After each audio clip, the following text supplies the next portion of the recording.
2024 లేదా 25లో డిగ్రీ లేదా బీటెక్ చదివారా? సాఫ్ట్‌వేర్ జాబ్ కోసం ఎదురు చూస్తున్నారా? అయితే కోడ్ జ్ఞాన్ 100 డేస్ కోర్సులో చేరండి, జాబ్ సాధించండి. నమస్కారం ఉమాగారు. నమస్తే అమ్మా. సింహరాశి వారికి గురుగ్రహం మార్పిడి వల్ల ఎలాంటి ప్రభావం ఉండే అవకాశం ఉందంటారు? విద్యాపరంగా, ఆరోగ్యపరంగా, సంతానపరంగా అండ్ అలాగే ఈ గురు మార్పిడి ఎన్ని రోజులు ఉండే అవకాశం ఉందంటారు? ఏ సందర్భాల్లో జాగ్రత్త పడాల్సిన అవసరం ఉందంటారు ఉమాగారు? తప్పకుండా అమ్మా. సింహరాశి వాళ్ళకి మనం చూస్తే కనుక 12వ స్థానంలోకి అంటే 11వ స్థానంలోంచి 12వ స్థానంలోకి గురుడు అనేటువంటి ఆయన రాబోతూ ఉన్నారు. సో ఇది ఎక్కడ జరుగుతుంది అంటే సెప్టెంబర్ 28వ తారీఖు దగ్గర నుంచి డిసెంబర్ 27వ తారీఖు దాకా సుమారుగా 90 రోజుల పాటు ఈ ట్రాన్సిట్ అనేటువంటిది జరుగుతుంది. సో సింహరాశి వాళ్ళకి 12వ స్థానంలోకి రావడం వల్ల శుభమూలో వ్యయశ్చైవ పాణి విక్రయ భూషణం అని శాస్త్రం చెబుతోందండి. అంటే ఏమిటి అంటే శుభకార్యాల కోసం విపరీతంగా డబ్బులు ఖర్చు పెట్టడం, దాన ధర్మాల కోసం డబ్బులు ఖర్చు పెట్టడం, పుణ్య కార్యక్రమాల కోసం డబ్బులు ఖర్చు అవ్వడం లాంటివి ఎక్కువగా కనబడతాయని, ఈ మాసంలో ఈ 90 డేస్లో ఖర్చులు చాలా తగ్గించుకోవాలండి.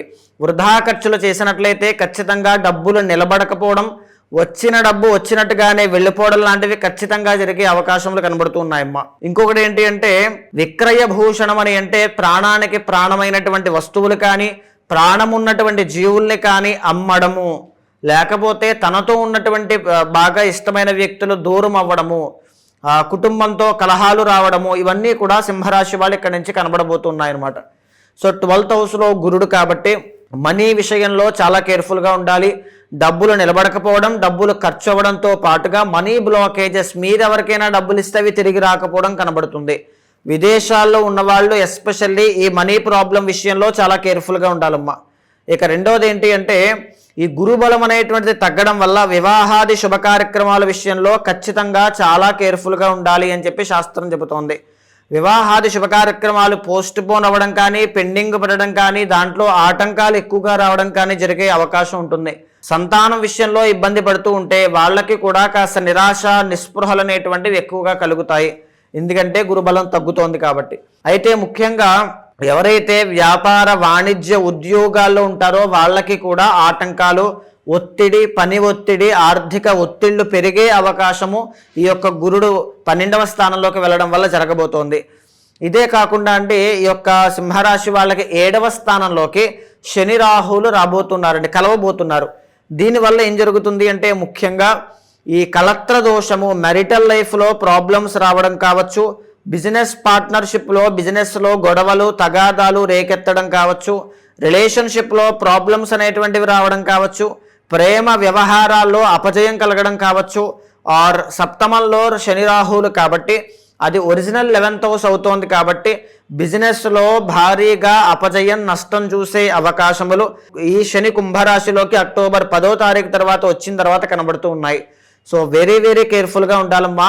సింహం, కన్యా, తుల 3వ స్థానంలో రవి, బుధ, కుజ అనేటువంటి 3 గ్రహాలు యోగించడం వల్ల అక్టోబర్ 17వ తారీఖు తర్వాత నుంచి వీళ్ళకి రవి అనేటువంటి ఆయన కలిసి వస్తారు. కానీ ఏమాత్రం వరకు కలిసి వస్తారు? రవి నీచ స్థితిలో ఉన్నారు కాబట్టి సోదర సోదరీమణులతో ఇద్దరికీ కూడా తగ్గులు అనేటువంటి వచ్చే అవకాశములు ఎక్కువగా కనబడుతూ ఉన్నాయి.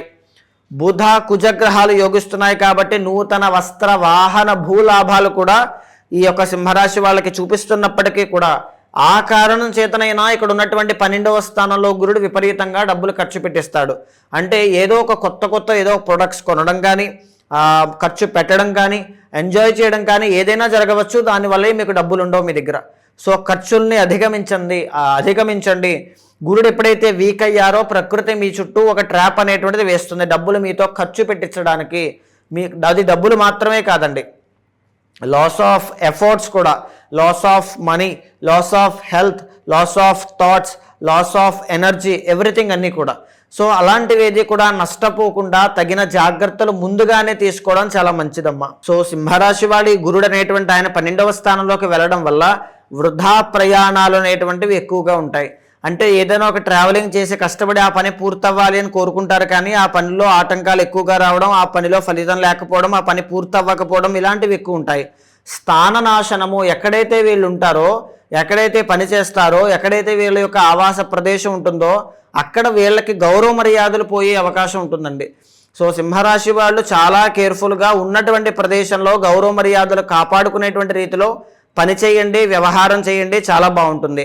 అయితే ఇంకొకటి ఏంటి అంటే మనోవిచారము, అంటే మానసికంగా ఒత్తిడి విపరీతంగా పెరుగుతుంది. ఏదో లోటుగా ఉంది, ఏదో వెలితిగా ఉంది, జీవితంలో ఏదో కావాలి, ఏదో జరగాలి, కానీ జరగడం లేదు. ఇలా బ్లాకేజెస్, మైండ్ఫుల్నెస్ అనేటువంటిది లేకపోవడం వల్ల ఫ్రూట్ఫుల్ రిజల్ట్స్ అనేటువంటివి రావు. వీళ్ళు శ్రద్ధగా మనసు పెట్టి పనిచేయడం కూడా జరగడం చాలా కష్టం అవుతుంది. మనీ విషయంలో ఇబ్బందులు ఉంటాయి, సంతాన విషయంలో ఇబ్బందులు కనబడుతున్నాయి, కలత్ర దోషంలో ప్రాబ్లమ్స్ ఉన్నాయి. సింహరాశి వాళ్ళు పర్సనల్ చార్ట్ చూసుకోండి. గురు, శని, రాహు ముగ్గురు కూడా కనీసం యోగించినట్లయితే చాలు. ఈజీగా ఈ గురుబలం తగ్గడం, దాన్ని ఈజీగా ఓవర్కమ్ చేయడం, మళ్ళీ మనీ రావడం, మళ్ళీ ఖర్చు పెట్టడం, ఇలాంటి అప్స్ అండ్ డౌన్స్ అనేవి, అప్స్ అనేటువంటివి కనీసం ఎక్కువగా ఉంటే డౌన్ వచ్చినప్పుడు తెలియకుండా ఉంటుంది. సో సింహరాశి వాళ్ళు కాస్త పర్సనల్ చార్ట్ చూసుకుని మాత్రమే వ్యవహరించండి. ముఖ్యమైన నిర్ణయాలు ఏది కూడా ఈ సమయంలో తీసుకోవద్దు. జాబులు మారడం, తర్వాత జాబ్ విషయంలో నూతన ప్రయత్నాల విషయంలో చిన్న చిన్న జాబ్స్కి సరిపెట్టుకుని కాంప్రమైజ్ అయ్యి ఓకే అనడం, ఇలాంటివి ఏది వద్దు. ఈ 90 డేస్లో కనీసం 45 డేస్ అయినా ఓపిక పట్టండి. ఆ తర్వాత కొంచెం బెటర్గా ఉంటుంది. అర్ధభాగం పూర్తయ్యాక 45 డేస్ అయితే కొంచెం స్ట్రగులింగ్స్ అయితే ఉంటాయి, ఖర్చులు అయితే ఉంటాయి, అవమానాలు ఉంటాయి, వృధా ప్రయాణాలు ఉంటాయి, మనోవిచారం ఉంటుంది, అన్నీ ఉంటాయి. సో సింహరాశి వాళ్ళు చాలా కేర్ఫుల్గా ఉండండి. గురుబలం పెంచుకోవడానికి కేజింపావు శనగలు, ఒక ఎల్లో కలర్ క్లాత్ తీసుకుని గురువారం నాడు కేజింపావు శనగలు వేసి అందులో ఒక బెల్లం ముక్క పెట్టి మూటగా కట్టి ఎవరికైనా బ్రాహ్మణునికి కానీ ఆలయంలో కానీ దానంగా ఇవ్వండి. దీనివల్ల గురుబలం పెరుగుతుంది. గోసేవ గురువారం నాడు ఎక్కువగా చేయడం వల్ల ఆర్థిక వృద్ధి అనేటువంటిది కనబడుతుంది.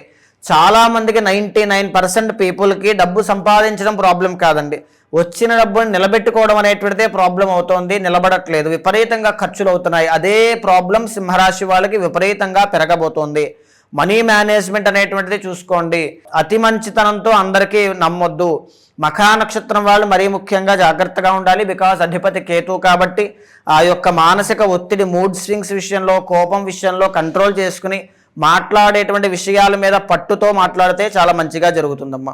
అంటే ఇంకా ఎవరికైనా కూడా ఉమ్మగారు మీరు చెప్పినట్టుగానే రాశుల వారీగా ఎవరికైతే ఈ గురుగ్రహం వల్ల అనేక రకాల సమస్యలు ఎదుర్కొంటారో వాళ్ళు కనుక పరిష్కారం చేసుకోవాలి అనే వాళ్ళు ఎవరైనా కూడా మీ దగ్గరికి రావాలి అంటే ఏ విధంగా మిమ్మల్ని అప్రోచ్ అయ్యే ఛాన్స్ ఉందంటారు? తప్పకుండా అండి. అలాంటి వాళ్ళు ఎవరైనా సరే మీకు కింద కనిపించిన నెంబర్కి కాల్ చేస్తే మా వాళ్ళు మీకు పూర్తి వివరాలు అందిస్తారు. తప్పకుండా మీ యొక్క పర్సనల్ చార్ట్ కూడా చాలా ఇంపార్టెంట్ అమ్మా. ఎందుకు అని అంటే గురుడు అనేటువంటి ఆయన పర్సనల్ చార్ట్లో బలంగా లేకపోతే ఇక్కడ ఉన్నటువంటి గోచార గురుడు కేవలం 40% మాత్రమే ఎఫెక్ట్ చేస్తూ ఉంటారు. మిగిలిన 60% ఆయన చేతుల్లో ఉంటుంది. కాబట్టి ఆయన యొక్క బలాన్ని గమనించి నిర్ణయాలు తీసుకోవాలి. సరైన నిర్ణయాలు తీసుకుంటేనే జీవితం సరిగ్గా ఉంటుందండి, అందరికీ తెలిసిన విషయమే. సో 100% అలాంటి వాళ్ళు ఎవరైనా ఉంటే మీకు కింద కనిపించిన నెంబర్కి కాల్ చేయండి, మా వాళ్ళు మీకు పూర్తి వివరాలు అందిస్తారు. మీ జాతకాన్ని చూసిన తర్వాత గోచారంతో సమన్వయం చేస్తూ ఏదైనా దోషాలుంటే శాంతి పరిహారములు ఆచరింపజేసి భగవత్ అనుగ్రహం కలిగేలా చేస్తాను. థ్యాంక్ యూ అమ్మగారు, థ్యాంక్ యూ సో మచ్. నమస్తే అమ్మా.